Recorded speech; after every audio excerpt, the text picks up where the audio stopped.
guys, I'm gonna take y'all with me. I'm gonna process, well, cut up, not process. I'm gonna cut up some of those larger logs that won't go on our processor.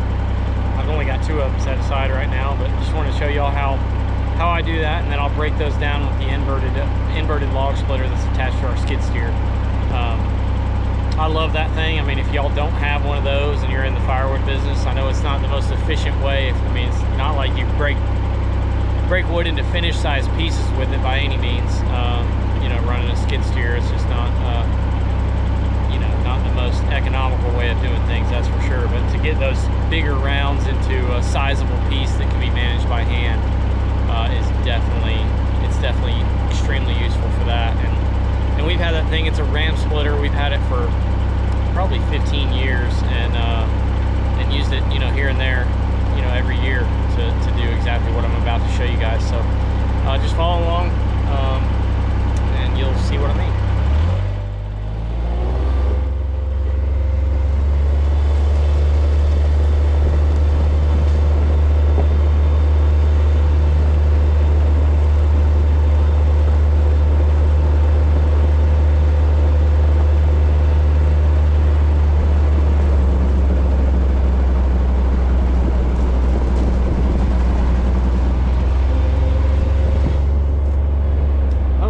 Start raining on me, but I'm gonna go ahead and get these logs.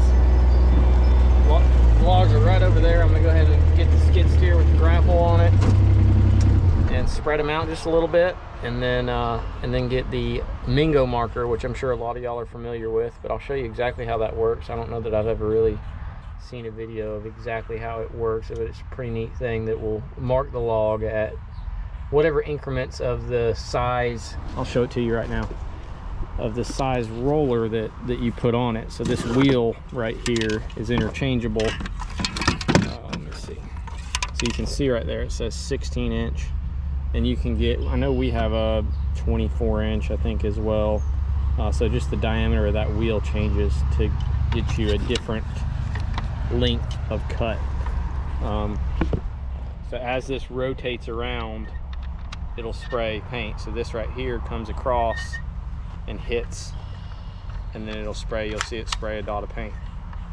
So if this were a larger diameter, it's going to be a longer distance between until it sprays the next time. If it were smaller diameter, it would be shorter distance. So our 24-inch wheel is a little bit larger, and then if you wanted it, you know, 12-inch or something, it would be a little bit narrow or a little bit smaller diameter. So pretty awesome thing. But I'll go ahead and get these logs separated, and then we'll get them cut up here in just a minute.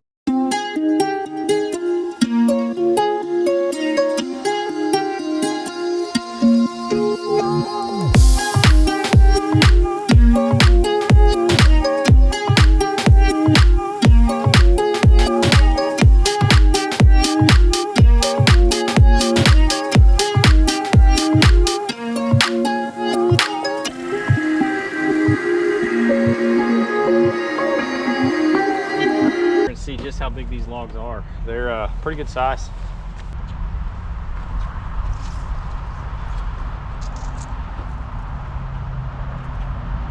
So the small end of this log is 25 inches. That's the smaller side, which technically that end would run on the 60C, but it gets bigger as it gets over there towards the butt end. So we didn't want to push that one through. All it's going to do is make a bunch of resplits anyway. So let's see what this one is. Yeah, we're right at 25, 26 inches on that one.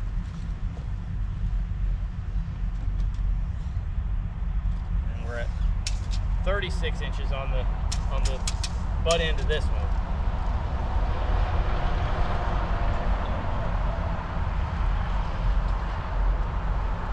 About 30 on the large end of that one there. So I'm gonna get out my Husqvarna 395 and get it oiled up, gassed up, and we'll go ahead and get cutting.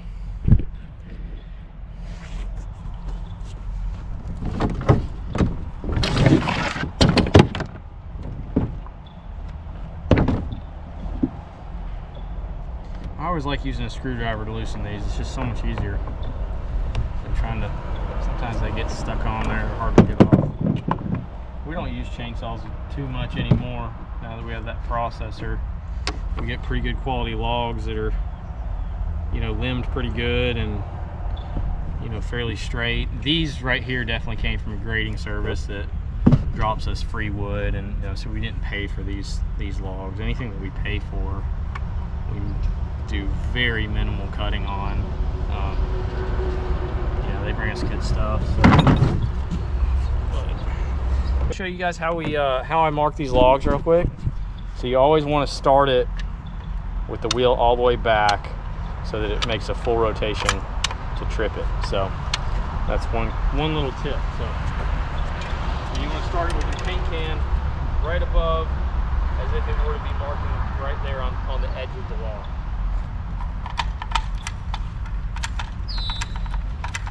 And then I'll go ahead and show you guys a close-up of what it looks like, what kind of marks it puts. So it's not you know, a huge mark of paint, and I'm using white paint, so it's maybe not the most visible on camera, but definitely plenty visible enough for me. And yeah, we got 16. What are we gonna get? 1, 2, 3, 4, 5, 6, 7, 8 cuts, and then that little short drop on the end of that log there. So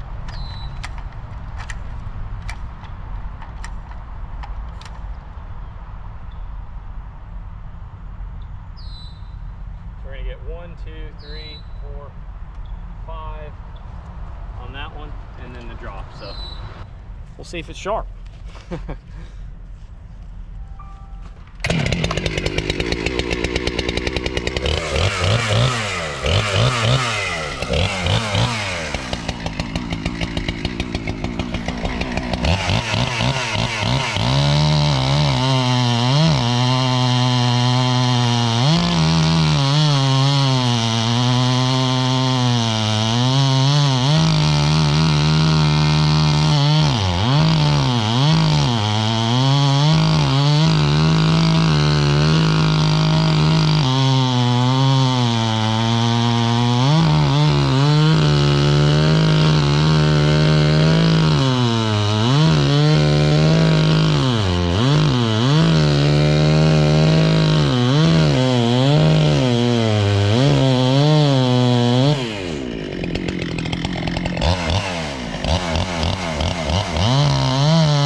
Sharpen the saw. It's not cutting good. Well, I just sharpened it again, so we'll give it another shot. Hopefully we can get through it this time. That log right there, it definitely has some dirt on it, and that's probably what it is. It just got, you know, just dulled one side or a little something like that, and then it started binding on me, but I think I'll get through it.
Well, finally got it done. The saw makes quick work of it. These logs, I've been kind of putting this off for a while, and these logs have just been sitting in the dirt, so you can see at least bottom side of them is dirty. The top side's pretty good, but this did a number on my chain.